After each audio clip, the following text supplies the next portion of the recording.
All right, so we're going to get started. My name is Farah, and I am a clinical social worker from the US, and I specialize in working with grief and trauma at the Lighthouse. And I also serve as the director of our mental health first aid program.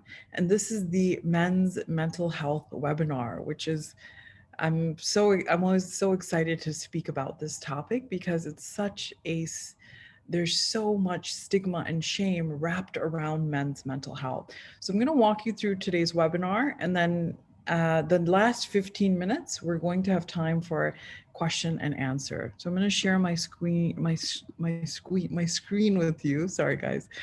All right. So the Lighthouse is a mental health clinic located in Dubai, and we're a team of 30 psychologists and 3 psychiatrists who really love what we do and are on a mission to destigmatize mental health in the region. Community is really at our core, so we have a range of free of charge grief support services and really just support groups on every topic you can imagine that are facilitated by our team. So you can find out more of that on our website or on our social media. So, what are we going to be doing today? We're going to be talking about how common are mental health problems, what are the unique challenges that men particularly face, and the stressors and the role of toxic masculinity. And then the last end or the back end of today's webinar may even be a bit familiar to you if you've attended the Your Mind Matters webinar that we've done. And we'll speak about defining what is the difference between sadness and depression, worry and anxiety, and what are the things that you can do to have good emotional hygiene or to safeguard your mental health, and how can you support other people's mental health, whether that's on your team or whether it's someone that you love, right? So, how common are mental health problems? We know that a quarter of the people in your life, on this call, on your teams, on your social media are currently struggling. I would argue that it's 2 or 3 out of 4 because this number is pre pandemic. And we know that things have been so stressful on a completely another level. So I would imagine it's quite higher. We also know that this number comes from English speaking countries where people have eventually sought professional help. There's a whole world of data we don't even have on the Gulf region. And I'll just name that when you look at the trends of mental health problems in the region, in the UAE, in the Gulf region, it's so much higher. Many people are away from families, away from home, so much uncertainty around, can I travel? Can I not? Will I get stuck? Will I lose my job? And there's a lot of loneliness that we see. So there's a lot of loneliness and there's a high degree of change. We have leaders changing, colleagues leaving, colleagues coming. It's a lot of loss, right? And there's a higher level of stress than perhaps in your home country. A lot of grief, right? Losing people as well. For many of us, our colleagues become like families. So when we're taking into account the regional variables of stress and risk factors, it's much higher. So I would say 2 out of 4, if not 3 out of 4. But that's a FARA number, not a World Health Organization number. Okay. Mental illnesses do not care if you are a millionaire or you have 500 dirhams in your bank account, whether you're the MD or you're an associate, it impacts all of us equally. Right? I'll often have clients say to me, but I have a good job and I have a home and I'm in a safe country. Why do I feel this way? Having resources does not make us immune. No one is 100% immune. The same way you can think of the marathon runner who's super physically fit can go on to develop cancer. The same is true with mental illnesses. We can be quite mentally fit, but go on to develop things like depression or anxiety. Every 40 seconds, someone dies by suicide, and it tends to be more men than women. And we're going to take a closer look at why is that? Why are more men dying? Which is very alarming. And depression is the second most common illness of all illnesses worldwide.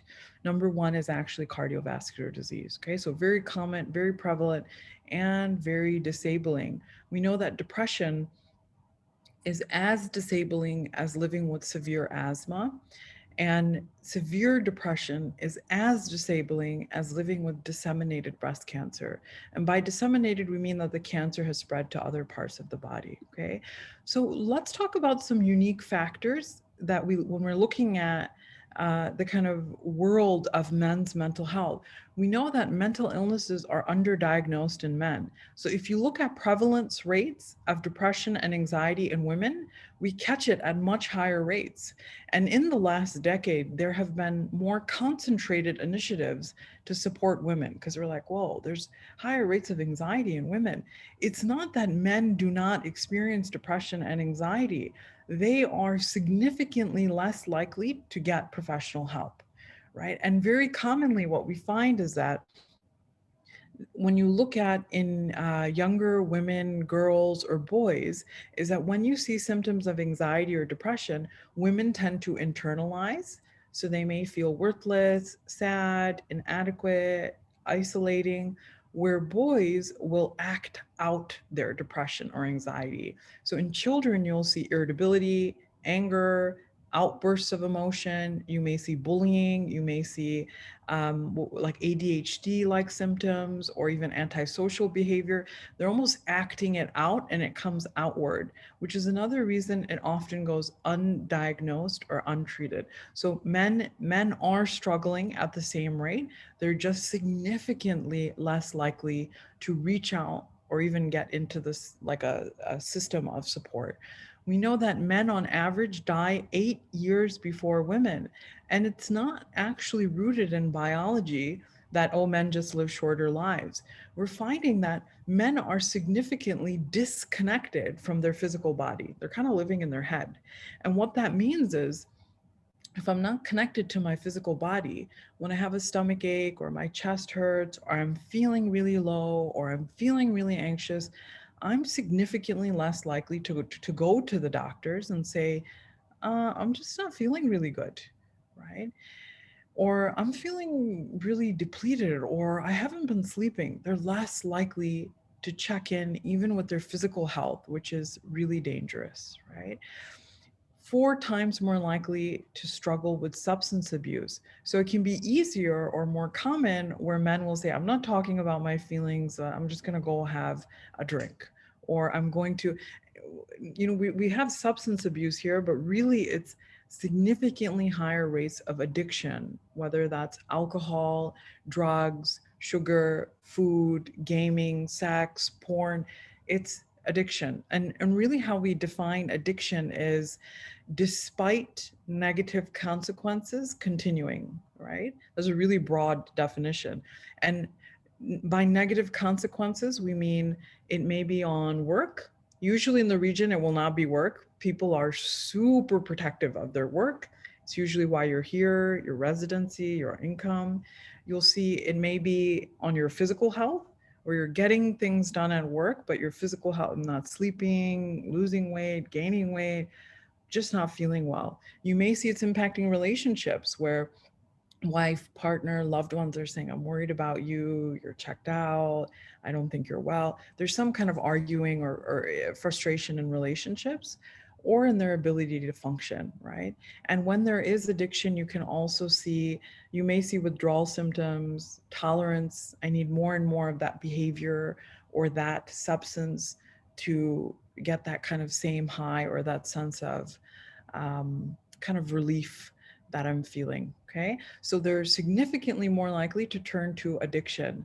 And, it's very rare. It's like the chicken or the egg argument with addiction. They'll say, what came first, the depression or the anxiety, and then the addiction?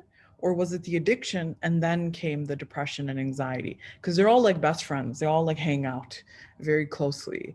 And so you can imagine I may turn to the substance, or a man may turn to the substance in order to self-soothe or anesthetize the pain that they're experiencing. Men are 4 times more likely to end their life by suicide, and it is the leading cause, like number one, more than hypertension, heart disease, the leading cause of death in males in the UK is suicide, right? And it's the 7th leading cause of death worldwide for men, which is just so disturbing. It's like, I'd rather die than have to talk about what I'm feeling or to process this. And for many men, there isn't even the vocabulary or the skill to sit and process and understand and explain what they're going through because of toxic masculinity. And we're going to come back to that in the next slide. Okay, we know that men are 11 times more likely to spend time in jail, especially when they're struggling with their mental health, right? Because they're more likely to react outward. I may get into fights, or I don't know why I'm saying me, I'm pretending like I'm a man, but you know what I mean. So there may be more aggression and hostility when a man is struggling with their mental health. Okay. And men are less likely to have broader social supports, relatives, or community around them, whereas women may have a friend or several friends or community around them where they're leaning in, they're speaking. I want you to imagine, for the women on the call, all of the people you may phone and say, I had such a tough day, or this happened, or I'm feeling low, or that whole support network around you. Imagine not having any of them. All of those people you call or process or sit with. Oftentimes, this is the experience with men, where even if they have a close friend or a brother, there isn't that language or normalization of being able to process and speak about what they're feeling, what they're thinking, what they're struggling with. Okay. So that is a huge risk factor. And it's really interesting. You'll actually find that men communicate a little bit differently. I'm thinking of that book, Men Are From Mars. No, it's not like that. Men tend to bond or relate through experiences. So they may play golf together, they may take a walk, they may game together. It's a shared experience. And usually when that experience ends, they work together, then the relationship will usually change, right? Which is a risk factor. It's like, well, I don't actually know how to connect with you unless we're doing something. Whereas women may actually just sit and talk. It may not be centered around an activity or an experience. Okay. So there are some gender differences when it comes to the struggle women experience versus men. So with men, I'm gonna come back to defining in detail toxic masculinity, but all of these messages around be strong, boys don't cry, get on with it, is a huge risk factor for poor mental health. And on the flip side, with women, you'll hear, oh, she's overly emotional, or she's PMSing, or she's so sensitive or dramatic. And that all of these things coming from patriarchy are harmful for both men and women. You'll find that men are less likely to seek help, and a very common symptom when they're struggling with their mental health will be disrupted sleep. I didn't sleep well, I'm not sleeping well, I'm tired, I'm exhausted, or even insomnia. Okay. And very commonly with men, when they're struggling with their mental health, you will see irritability, anger, outbursts of anger, tiredness. And usually when you ask them, like, how are you? This, I'm just so stressed about work, right? And it's safer to say I'm stressed about work than actually I'm feeling lonely, or I'm feeling inadequate, or I'm feeling insecure. And you may see them engaging in risky behavior. So that may be driving recklessly, it may be spending recklessly, it may be engaging in risky sexual behaviors as well. Okay, so you can begin to see that, or substance abuse. Women experience higher rates of anxiety, higher levels of addiction in men, and you will commonly see men struggle when their family life or their relationships are interfering with. And it's the opposite with women. With women, when their work is, and we're generalizing, but this is what the data will show us, women are more likely to be disrupted or stressed when their work is interrupting their bonds or their relationships. So it's a little bit different for men. Okay. So toxic masculinity, a enormous risk factor and injustice to men, I would say. So these messaging around be strong, and I will say we see this globally. It's even more heightened in the region. Okay, so you could probably hear this when you're walking in the mall or with friends and so on, where it's be strong, be tough, be stoic, right? Man up. And these are the messages in the subconscious psyche since childhood, not just from father or mother, both men and from women, but also from culture, from friends, from schools, from the news, movies, films, it's collective and individual. So it's really pervasive and intertwined with the identity of what it means to be a man. Aggression is accepted. You may hear things like feelings are for girls, don't be a sissy, vulnerability is weakness, don't cry, be strong, don't share what you're really thinking. And this is often policed by other men. You're like, like if a man were to come, I want you to really think about the men in your life and imagine, do they ever come forth and say, like, I'm feeling really alone, or I'm feeling really overwhelmed? And it's not just about work, or I'm feeling really sad. And if you're a male in today's session, think about when someone you love, who is another man, has come to you and said that. How have you responded? Come on, let's go get a drink, or come on, just be positive, or come on, it's not that big of a deal. We end up doing more harm. There's a real pervasive messaging around asking for help is weakness. It's like I literally would rather die than ask for help. I'll just go at it on my own. I need to figure it out. Okay. And especially if this has been modeled in mom and dad, like if we go up a generation or two generations, if our family experience has also been mom and dad, dad seems really overwhelmed, but we don't ask for help. Children will do what you do, not what you say. So if this has been what has been modeled, which for many of us it has, especially in fathers, that you're also more likely to operate from that place. We don't ask for help. We just figure it out on our own. And of course, emotions are weakness. They've been portrayed as something that clouds good judgment, good rational thinking. And there's no even language or landscape around what is a function of my emotions? How do I explore them? How do I process them rather than marginalizing them and doing more harm to myself? Okay, so that's definitely a risk factor.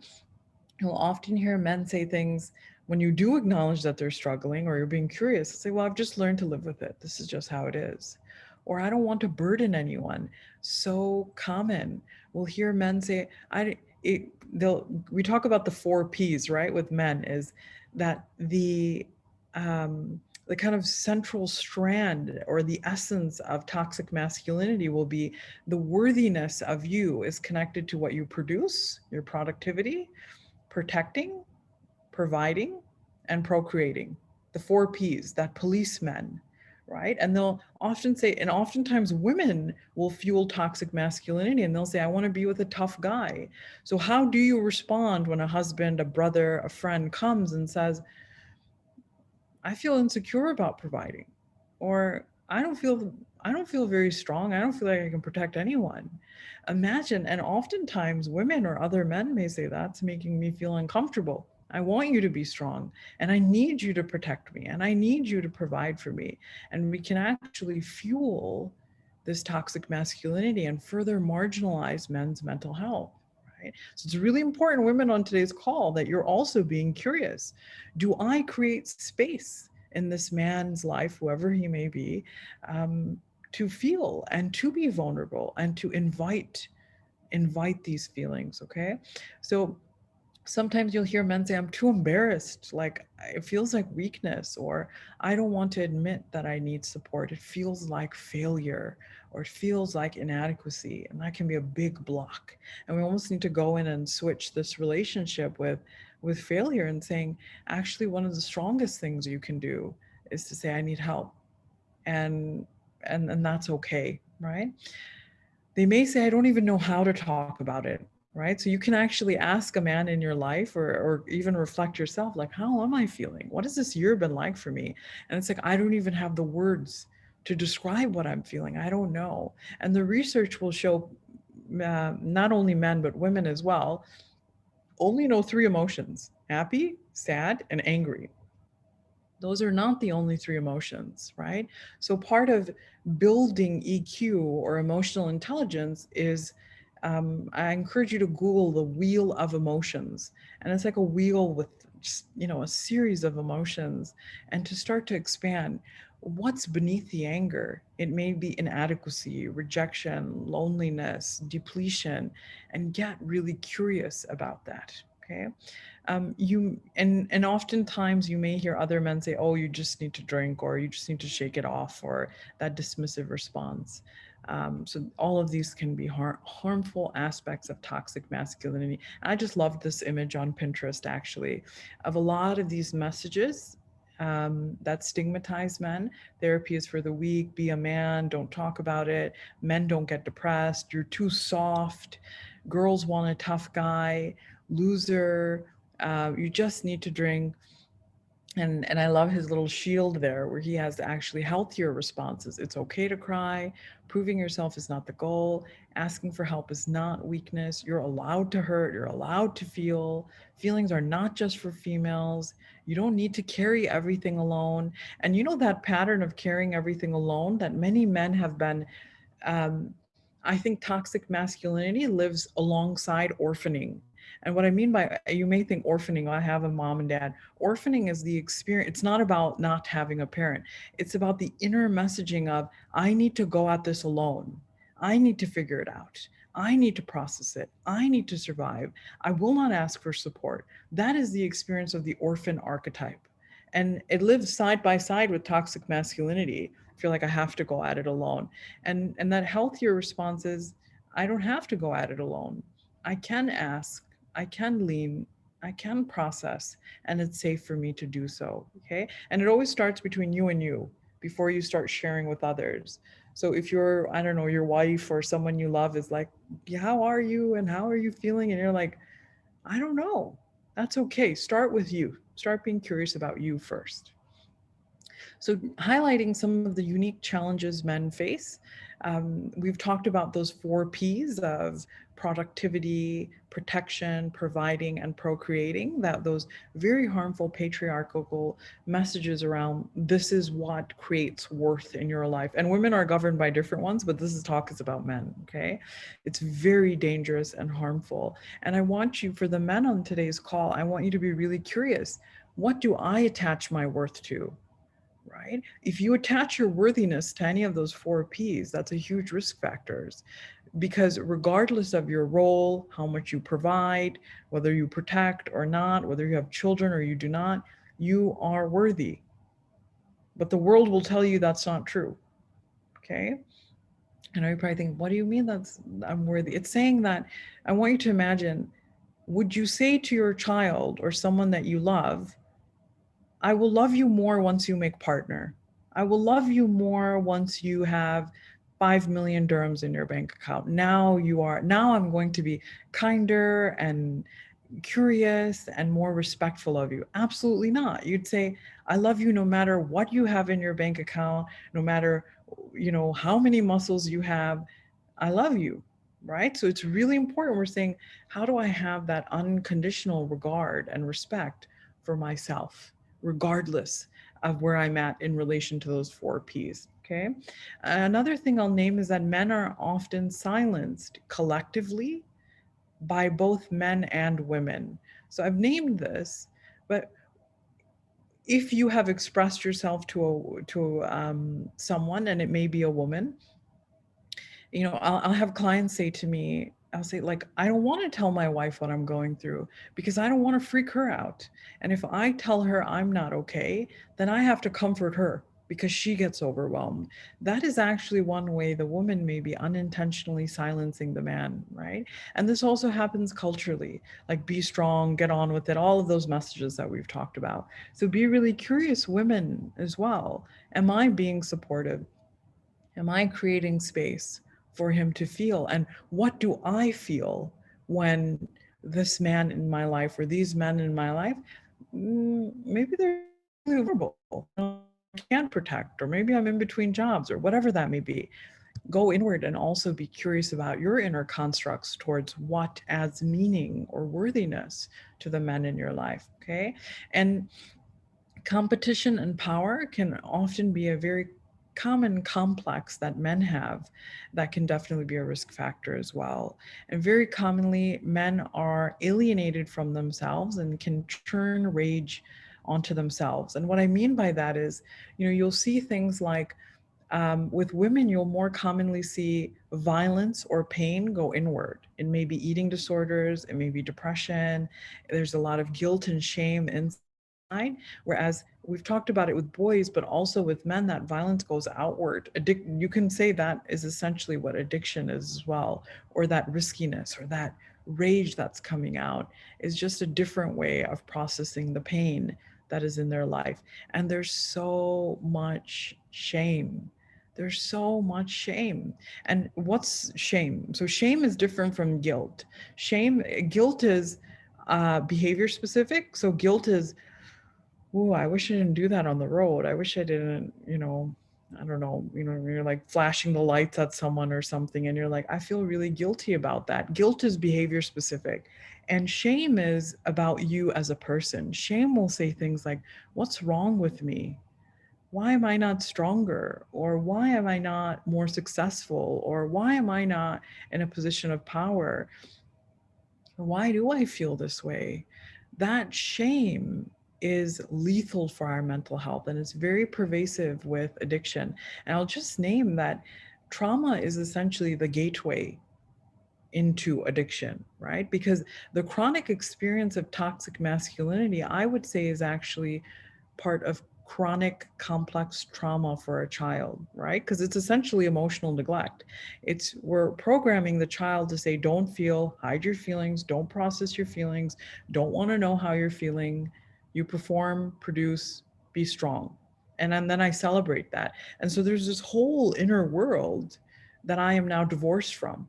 I don't even know how to engage. I am now alienated from myself, right? And when we see the impact of trauma, so childhood trauma, we think of the common things we think of will be, or the more obvious ones will be physical abuse, emotional abuse, sexual abuse, um, yeah, physical, emotional neglect as well. But there's actually a whole world of trauma people don't speak about, and we call them adverse childhood experiences, or ACEs for short.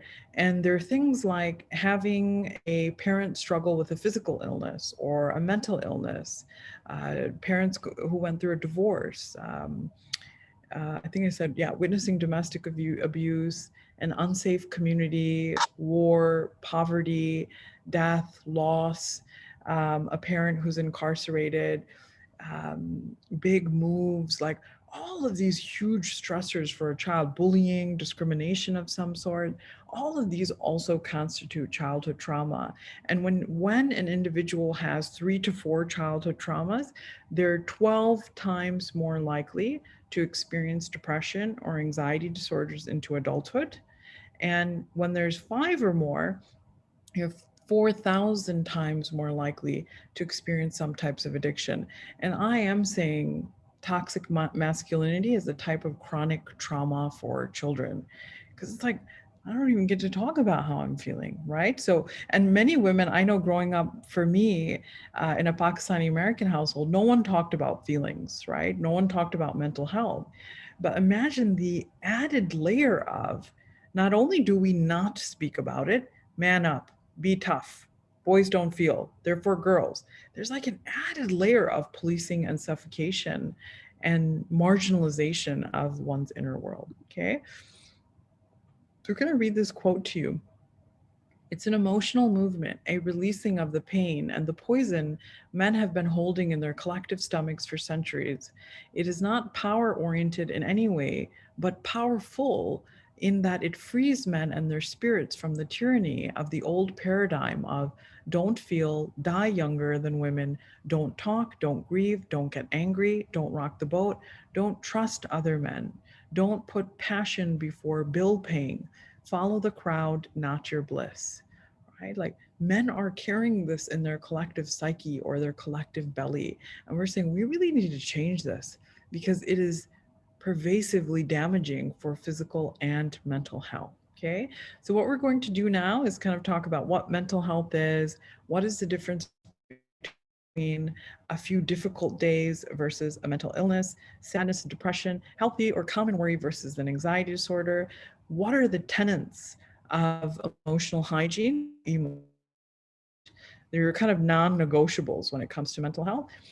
And what are some things you can do to respond to others in your life, personally or professionally, in a supportive way? Okay.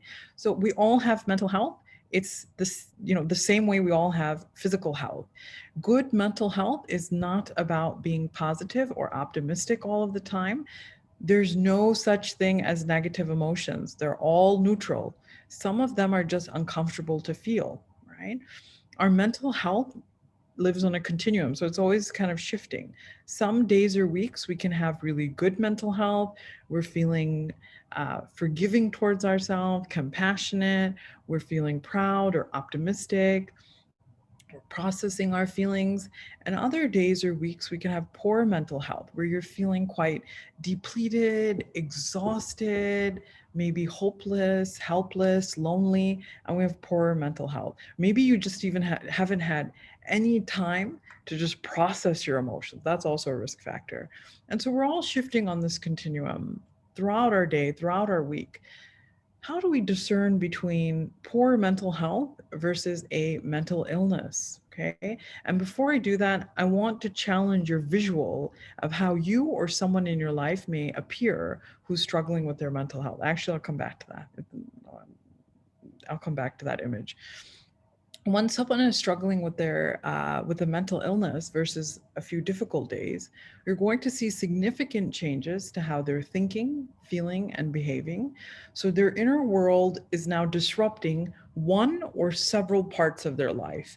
It may be their work. In my experience in the region, work is the last thing to go. People get super protective of their work, but their relationships may be struggling. It may be their ability to function and get out of bed and take care of their home, or it may be their physical health, right? So I'm just tired all the time. I don't feel well, aches and pains. The longer mental illnesses like depression, anxiety, addiction go untreated, the more likely it seeps into all of these domains. And it's not just a one off, it's most days began feeling like difficult days, okay? We think that it looks like this when someone's struggling. It's very rarely the case, especially in the region. There's more of a high functioning struggle. It usually looks more like this, where I think of people like Martin Luther King, who's a famous American civil rights leader. He had 2 suicide attempts as a teenager and struggled with depression throughout his life. Prince Harry talks about his struggle with trauma and grief and anxiety. Michael Phelps is the most decorated Olympic athlete. He's talked about his struggle with anxiety and suicidal thoughts. Dwayne Johnson, depression. Elon Musk, anxiety. And I'm sure you can think of other people: Robin Williams, Amitabh Bachchan, Kate Spade, Anthony Bourdain. The intention here is the nature of our struggle is quite invisible. So that person on your team that you think they're so strong, they have it all together, their life looks perfect, they could actually really be struggling. You can be struggling with anxiety and appear confident, have suicidal thoughts but appear fine, have a panic attack but be performing or pitching something minutes later. I promise I didn't have a panic attack, but that can happen. You can be struggling with depression but be very funny and jokey, be deemed the team player but feel worthless inside, or be a leader or MD or senior leader, but internally feel a sense of inadequacy or like an imposter, because the nature of our mental health is very invisible. So we are going to talk about signs that you can detect in yourself or another, but usually the high functioning struggle, we think, oh, they have it all together, they're okay. That's often not the case, right? So we're now going to take a closer look at depression and anxiety and how to discern between healthy sadness, healthy worry versus a clinical issue. And by clinical, we essentially mean that it's beginning to disrupt parts of your life, right? The inner world is that. Think of that definition of mental illness. That essentially is, we could say, what does a definition of clinical mean? It's significant. It's interrupting your relationships, your work, your ability to function, or your health, and it's persistent over time. So, does anyone in today's call like Harry Potter? You could just raise your hand. So there are these creatures in Harry Potter, and they're called Dementors, and they are what I imagine a jinn looks like. If you know what a jinn is, it's like a Muslim demon's fiery creature, And when these creatures come near Harry Potter, it's like white light is leaving his mouth. And he says it's like all joy has left. And I'll never be happy again. Depression is not just a sad period of time. At most, it's being completely numb, devoid, and empty of emotion altogether. A hallmark sign of depression is no longer enjoying things you once used to. You may say, like, I used to love work, now I just don't care. Or I used to love football, now I don't care. Or whatever that thing is that soothes you, music, scents, walking, playing, whatever your choice of play is. Imagine all of those things that you love and you do on your weekend. You engage with them and you feel nothing. It's actually really, really disturbing. Okay. Now, with depression, most days feel like difficult days, and you will also see an excessive amount of shame, guilt, hopelessness. So I describe it as being in an abusive relationship with yourself, right? Harsh inner critic. And depression ranges from mild, moderate, and severe. With more mild to moderate depression, you can hear things like, I just don't care what happens to me, right? I don't care if I wake up. And with more severe depression, you can actually hear suicidal thoughts. And that is a mental health crisis. Common sadness, we've all been feeling with this last year and a half, lasts a few hours, a few days, depending on what's happening. You're still taking pleasure in things you enjoy, and you will not see suicidal thoughts or behavior. So we're going to switch gears and talk about clinical anxiety. So we all have anxiety. It's a healthy, helpful human emotion. So some anxiety tells you, okay, you better put your mask on and don't shake people's hands and socially distance. Zero anxiety means you're like hugging people and not washing your hands and not wearing a mask. That's not good. Some anxiety is helpful. There's another form of anxiety that is also very helpful, and it's called the fight or flight response. And this is helpful when there's a threat. So imagine you're in spinny somewhere and it looks like someone's about to sneeze at you. It's going to activate your fight or flight response. You're like, okay, brain and body, I need to fight this person or I need to run away to save myself. And your body starts, like your heart starts racing and it's pumping blood to all the major muscle organs to fight or to run away. Your pupils will constrict, blood is rushing away from your extremities, toes, fingertips, digestion shuts down, higher order thinking shuts down. You don't need to be strategic or creative when it's time to fight or flight, right? This part of your brain, it shuts down. All of this is happening and it's helpful when there's a threat, right? This unknown sneezing man, that's helpful response. Humans are the only creatures that can think their way into a panic. So you can be sitting in the comfort of your living room and think, no one likes me. I'm going to get fired. What if I die? And we can activate the fight or flight response, right? And a hallmark symptom or sign of clinical anxiety is when the level of fear does not match the situation. So you can be meeting a friend for coffee, but the level of fear or anxiety you experience is like you're about to present to 2,000 people, right? Or you wake up with a feeling like, did I just miss my connecting flight? I haven't been to the airport in so long, but you know what I mean? Like, it's like that sense of dread, right? That is a hallmark sign of an anxiety disorder. And as we're naming that fight, flight, or freeze response, it's a very physical response, and it can be very disruptive to functioning. So you may see symptoms of anxiety being pounding heart, chest pain, headache, sweating, stomach or IBS-like symptoms, restlessness. Again, you're hearing it's actually that fight or flight response being activated. And I had a client I worked with many years ago where he was struggling with a type of anxiety disorder, and he would say, "I'm not retaining any information in meetings.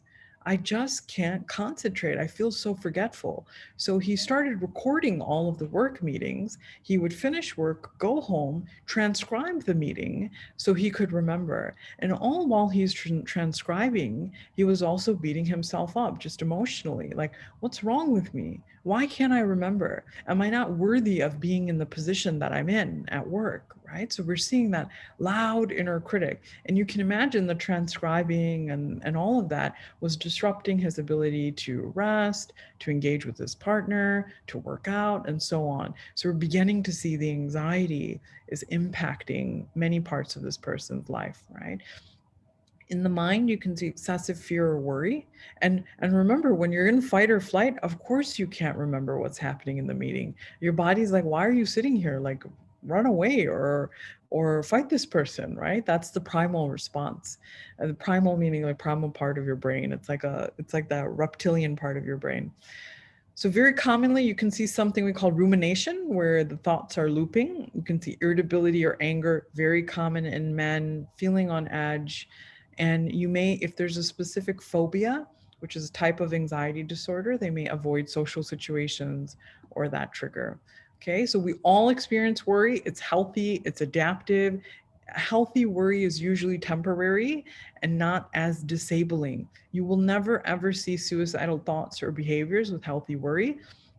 With clinical anxiety, you can see suicidal thoughts, and very similar to depression, you can see that excessive shame, guilt, inadequacy being quite tough or harsh with oneself. Okay, and a special note on high functioning anxiety, and really this can even be high functioning depression, that on the outside this person can be detail oriented, outgoing, super helpful, perform really well under pressure, loyal, but they can be driven by overthinking, seeking approval, and an inability to slow down or say no. And and ultimately, everything on the right side, the golden thread, is being driven by fear. And I know most of you are thinking, wow, that's like me. I'm thinking that's been like me too, right? And ideally you want that person on your team and in your organization. But what we're saying is when you are being motivated or driven by fear, you are going to exhaust a significant more amount of fuel, right? So it's a huge risk factor to be driven by approval or fear of failure, as opposed to being driven by passion and service and why am I doing this, and I'm going to have high expectations of myself but also realistic, right, that errors may happen. And so it's really important to be conscious of what is motivating and driving me during perhaps this project. Okay, because this is a risk factor. This person is usually headed for burnout because they're exhausting a lot more fuel. All right. I want to name what a mental health crisis is, right? So, suicidal thoughts. This means we need to get professional help involved. If someone discloses they're thinking of self-harming, harming themselves or someone else, a panic attack is a mental health crisis, a psychotic episode, and that's rare. Psychosis is significantly rare, but it's losing touch with reality, extreme paranoia, hallucinations, delusions.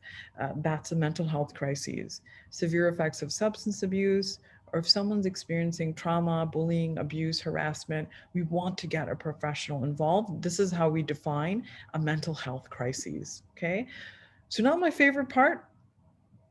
I don't know, I'm making a fist, but this is my favorite part of what are the things that you must do to safeguard your mental health, especially when we've been through so much in this last year and a half. If you find yourself feeling depleted or overwhelmed, or you have a very high demand job, it's essential that you are safeguarding your mental health. So let's define emotional hygiene. The first thing is when you're not feeling well or you're feeling depleted, do no harm. So that means toxic people, anyone that depletes you, energy vampire, you're like, gosh, when I'm around them, I feel drained or I feel angry or irritable. Many people will say to me, that's, like, oh, when I'm around my mother-in-law, I feel that way. I have a lovely mother-in-law, but just saying, you want to be boundaried with people who do harm. Remove clutter. Your environment impacts your mental health.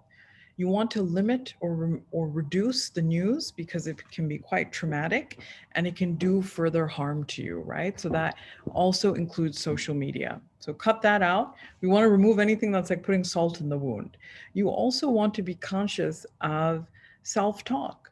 Am I being shaming or harmful to myself? So for example, if you're like, gosh, I feel so exhausted this week, feel sad. If the inner response is, what's wrong with you, Farah? Like, you should just be more positive. Like, you shouldn't feel that way. Like, just be more grateful. That inner critic will actually worsen how I'm feeling. So it's important to speak to yourself like you would someone that you love or someone that you respect. Okay. And also, if you're feeling anxious, you need to remove or eliminate caffeine. It's going to worsen anxiety. And if you're feeling low or there's a history of depression, you want to also be conscious of alcohol, which is a depressant, which can make things worse. So, first things first, do no harm. What do I need to remove or add to my life where I'm not making things worse? And essential self-care, people talk a lot about self-care, but what are the non-negotiable self-care? And that is, you must be sleeping at least 7 hours. We do entire talks just on sleep, right? So sleeping, eating nutrient dense meals, and drinking enough water. You should actually be drinking more than a liter with how hot it's becoming now. Moving at least 5,000 steps, if not 10,000, and some type of inward practice. It may be journaling, it may be meditation, it may be mindfulness, it may be prayer. You must, because our mind is super good at detecting threat outward. You must have a practice of going inward. It's very good for your brain. It can grow gray matter. There's a lot of research on mindfulness. Okay. And you must also have fun. This is part of essential self-care. That may be playing with your children, unstructured play, having downtime, having rest. Your brain needs this. Our brain is not designed to be thinking and strategizing and problem solving for, 12, 8 hours a day. It's not actually designed for that. It needs time to play, to engage with different things, to zone out. So search for play. I had someone yesterday say, in between meetings, he would go into his children's room, his children's playroom, and kind of play with them and kind of come back rejuvenated.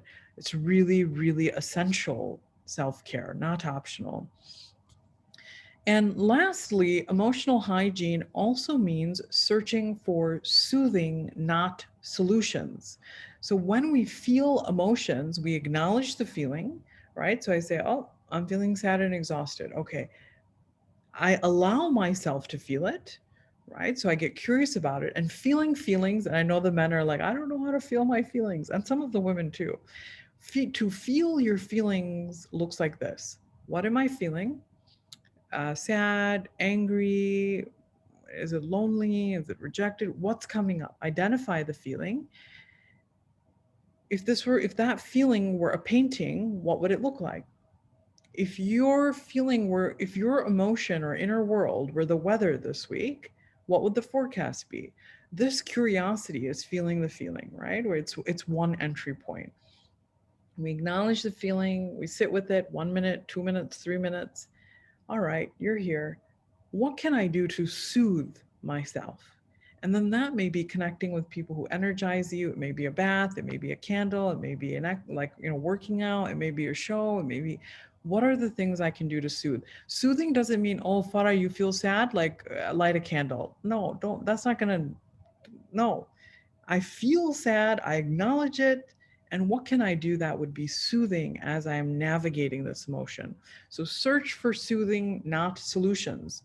Emotions are meant to be felt and released, not solved. Okay, so it may be connecting with a passion project, nature, and 5 sensory experiences. All right.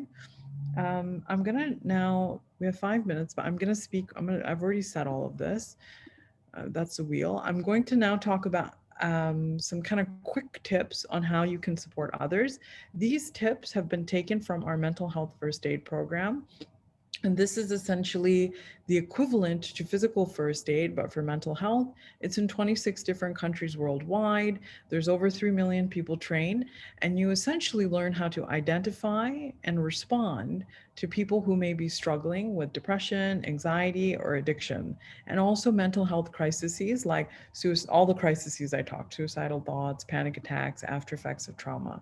So when you are supporting someone else, the first thing you want to do is check in with yourself. You cannot support another team member or loved one if you're feeling depleted. So make sure you're okay first. Reflect on your data points. What signs have I noticed that may indicate this individual is struggling. You may raise those.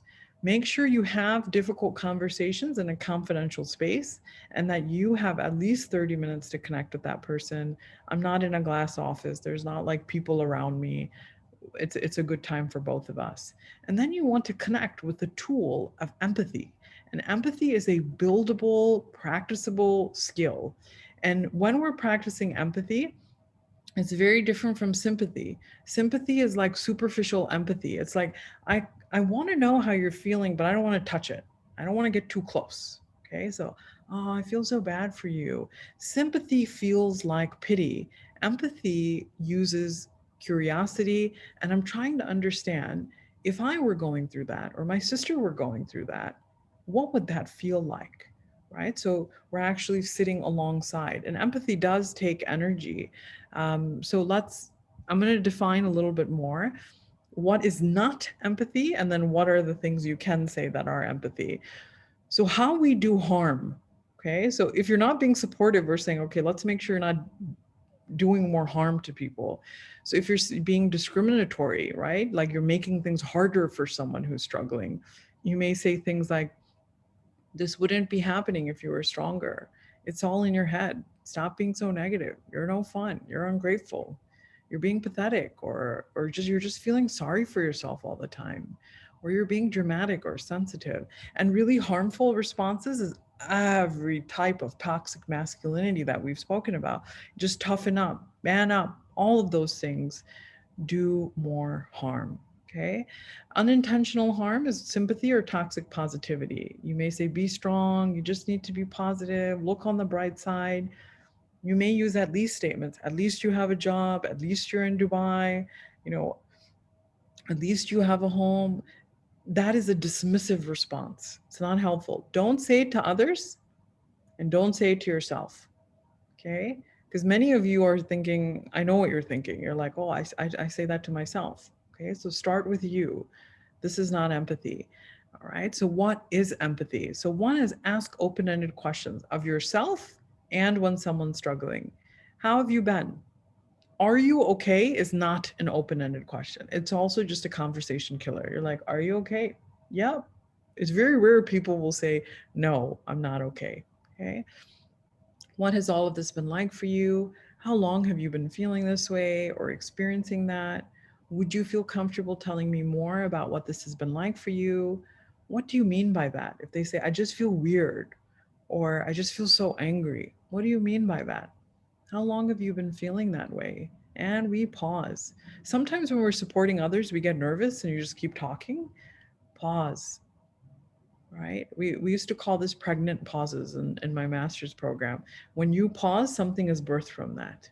You know, pause for 15 seconds, for 30 seconds. It will feel like an eternity, but it's a part of effective communication and empathy. That pause is like, I'm just giving you space. How are you feeling? Right? And remember, half of communication is nonverbal, right? So it's like being curious, listening, engaged body language. If I'm on my phone, you know I don't care, no matter how much I use open ended questions, right? So hopeful, more validating statements. That sounds really difficult or frustrating to go through. I can't imagine what this has been like for you. I'm here to listen if you'd like to talk. Thank you for opening up to me.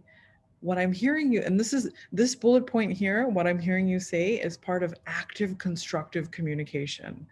What I'm hearing you say is that you've been feeling really tired lately. Is that right? So we call it a clarifying question in counseling. And if anyone has been in couples counseling, you know this is a tool that you use as well. You may say, what I'm hearing you say is, you're feeling really angry that I didn't take the trash out. Is that right? And you're letting them know I hear you and you're clarifying. Okay. You may use normalizing statements. I think mental health is just as important as physical health. If someone is crying, you know, people usually apologize. I hate that. They're like, oh, I'm so sorry, I'm crying. I've actually made it like a rule in our support groups. Like I facilitate our grief support groups. No one can apologize for crying, right? Because empathy is saying, I invite it, I welcome it. It's okay for you to feel tearful, right?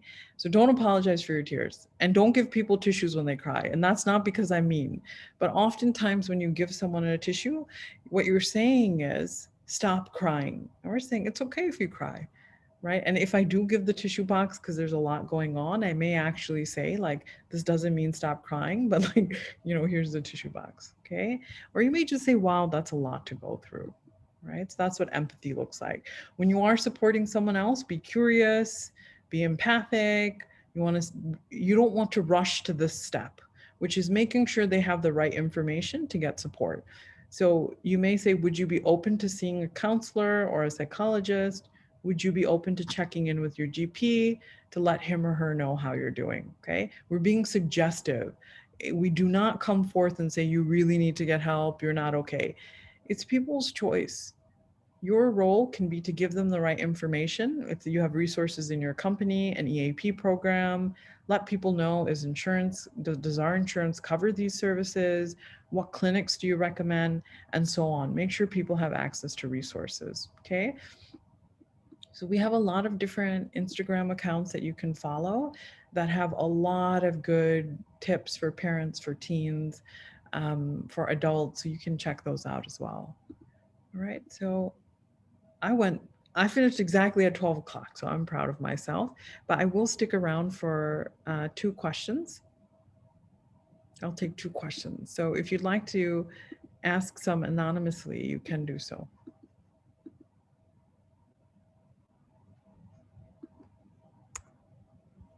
Any questions coming up?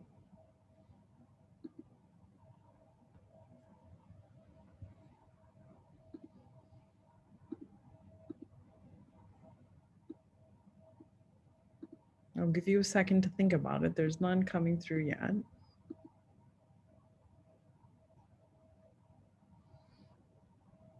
Okay.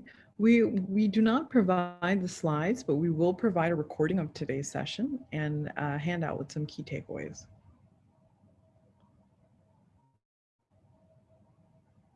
All right.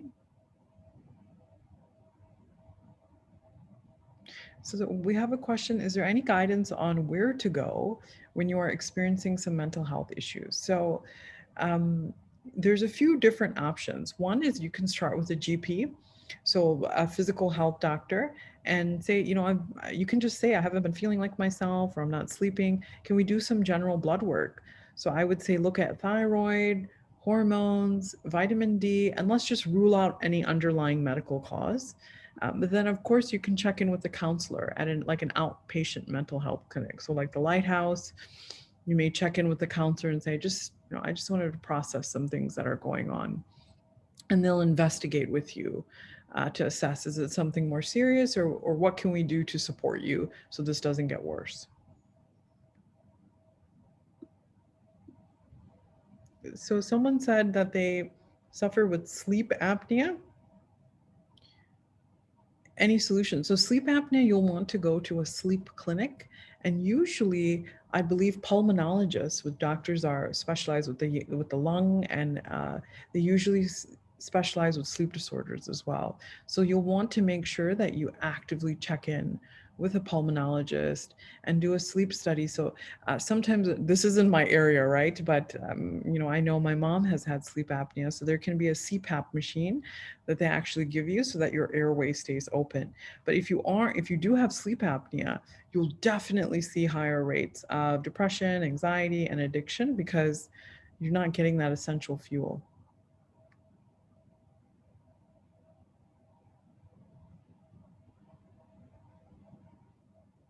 You're welcome. I have someone sharing that they have a husband and 2 boys. Apart from coffee and junk food, is there anything you'd recommend consuming or not consuming when feeling anxious? I would say coffee, well, really any caffeine, right? So like Red Bull, tea, I would definitely cut that out, but also not alcohol or junk food. And I think just nutrient dense meals and making sure that you're getting enough water, exercise, and routine. So having routine around bedtime, mealtime, bathing time is an antidote for anxiety. So having somewhat of a routine can be helpful. And exercise burns the cortisol and adrenaline in our bodies released with anxiety. So having some type of movement and exercise can also be really helpful. Right. And some people will also take a magnesium supplement that can help with sleep and with stress that's stored in our muscles. So I think I think it's called Magvita.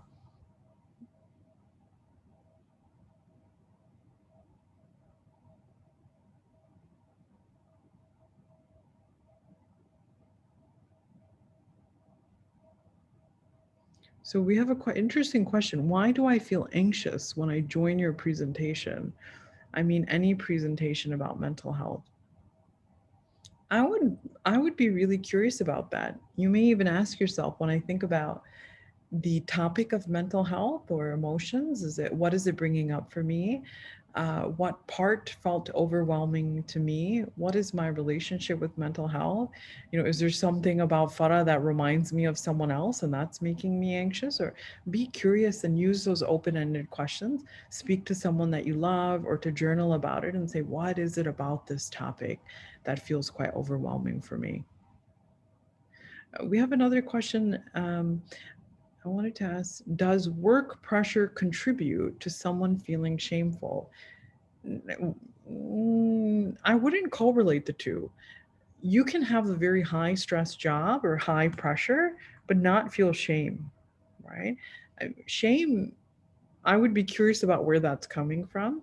If I were to experience, or someone were to experience shame at work, it may be because there's a lack of psychological safety. Like, I'm afraid I may be humiliated or disrespected, or there's a toxic work environment that may make me feel shameful, or if I'm being bullied or harassed in some way.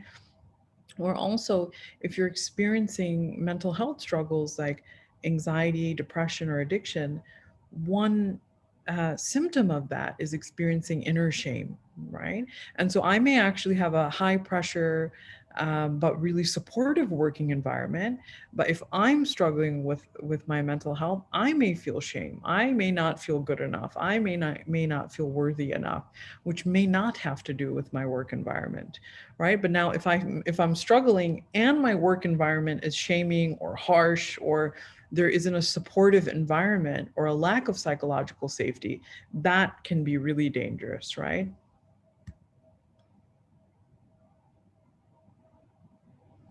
Any tips on minimizing insomnia? I would say if you're experiencing insomnia, it can be so helpful to check in with a psychiatrist, because they also specialize in assessing, navigating, giving tips on insomnia. And there's a really good book called Why We Sleep that can be helpful.